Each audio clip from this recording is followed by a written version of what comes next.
Welcome to the Silent Flute lecture, everyone. We have this streaming on YouTube. It's streaming on Instagram so that you guys can get the sample of just the first couple of minutes. This is going to be an incredible lecture.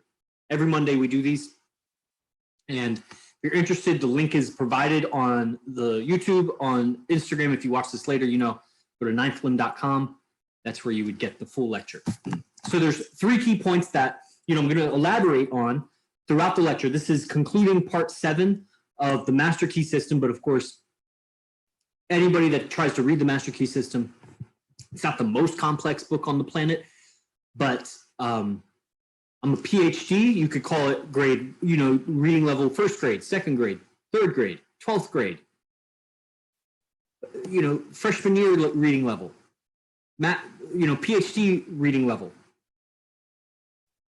This is high level for a philosophy degree. Someone that was getting an advanced degree in philosophy, this would be a challenging book to read, the Master Key System. I want to break down the latter half of part 7 with these 3 ideas. The 3 main ideas are: 1, this is powerful, what I'm about to say. I hope you it can acknowledge around you in your environment that you're probably inside of an artificial environment. You're not watching this or listening to this outside.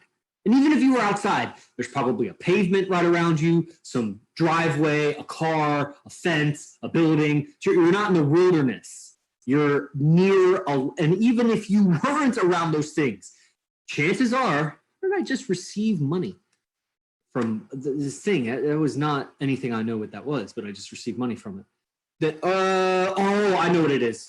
Okay. It's a person that's a company and they buy something, and then so it shows a company just paid me, but I'm like, I don't know that company. Everything around you is man-made. Even if you were outside, the trees were cut and arranged in a certain way, the grass is mowed. It's landscape architecture, right? In landscaping. But you're probably inside, you're around 4 walls, and you're around some, I'll just describe myself, a TV, a bed, a chair, a dresser, a bathroom there with some ceramic stuff in there. My computer I'm talking into, my phone, my clothes, like everything somebody else made. I didn't make it. And by them making it, they first had to think it before they made it. Some of us are, living life reactionary, but for the most part, you don't get paid for being reactionary. You get paid for making certain decisions that the other person doesn't know how to make those decisions. That's why they're paying you. You get paid for not being reactionary. You survive by not being reactionary. You're making decisions. And everything around you was the decision of somebody else, meaning a decision happens in the mind. It doesn't happen anywhere else. So what I'm saying is everything around you was imagined or thought of before it was made. So you're literally living in the future of some past person's imagination. You get that? And it's pretty hard. It's material, right? You can feel this. This is the future of somebody's imagination from the past.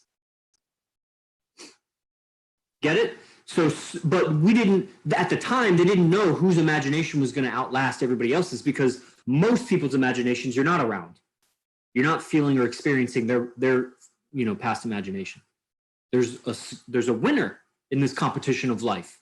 And if you want your ideas to win, even just the duration of your own lifetime, then you're going to want these other 2 ingredients. So the first lesson is everything around you is artificial. And it's real to you, but it's just make-believe. It's pretend. It's the future. It's really happening right now, but it was imagined. And the person who imagined it, you'll know that when you're imagining, you're not fully with what's happening in reality. You're actually, to imagine, you're doing something different than what's happening. So that person had to ignore their reality to imagine a better future. And there's something similar. I'm not going to get into that right in the beginning. The other 2 points is, well, I just said that one. It's the quote. There it is. This is a beautiful quote. This is faith. The substance of things hoped for. The substance of things hoped for. You know how like this is substance and this is substance and my water is a substance. And if you push your hand through the air, you feel it. And that's a substance. The substance of things hoped for. The substance of your hope. So it's something. There's an energy. And if it's energy, it's matter. It's mass if it's energy. So substance of what you hoped for, the evidence of things not seen. Evidence of seen, and really seen is a generic word for evidence of things you're not sensing. So how could there be evidence if you don't sense, if it's you don't see it, hear it, taste it, touch it, whatever, smell it? What is the evidence then? So it's a mental evidence, and it has substance, but it's for the things hoped for. Faith. And let's see, there were 3 points I say. What was this first one? Perhaps the most important. Perhaps the most important. But really, you need the first 2 to get this one. So I hope you're listening. And then I'm going to cut you off YouTube and Instagram. Okay, so you're living in the future of someone's imagination. There's this thing called faith. That's the substance of things hoped for, the evidence of things not seen.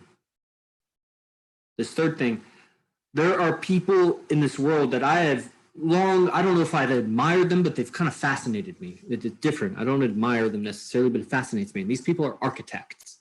I'm fascinated by architects, people that can just sit behind and just like focus and draw these exact lines and measure and make it so geometrically pretty. And it ends up meaning something. It's like, people build incredible things, but they have to design it first.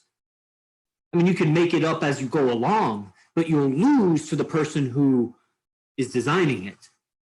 Or at least somebody who designs it is going to be the champion. Maybe not all the designers are champions, but the champions are definitely designers. They didn't wing it to the championship. Okay, so the third lesson, which should have been the first lesson really, is that my life is more important than any architectural drawing. Now, I thought about this a little bit and I started to think, well, if the building collapses, that's going to be a lot of lives that are threatened. And so that's technically many lives compared to no, I'm getting too carried away with it because that's the building. The building is more important, maybe, I argue, but I don't know. I don't know that because all the people could evacuate. So technically, I think I'm still more important than the building. But the drawing, definitely, it's pre-building. The drawing is the design of the building. And my life is as the building, and my mind is as the design. And my mind should be more well-designed than even the most elaborate architectural drawings. If I'm wanting to build something that lasts. Okay, so I'm going to cut you guys off in the social media. Thank you for freeloading, and you know where to go to sign up for this. Blessings.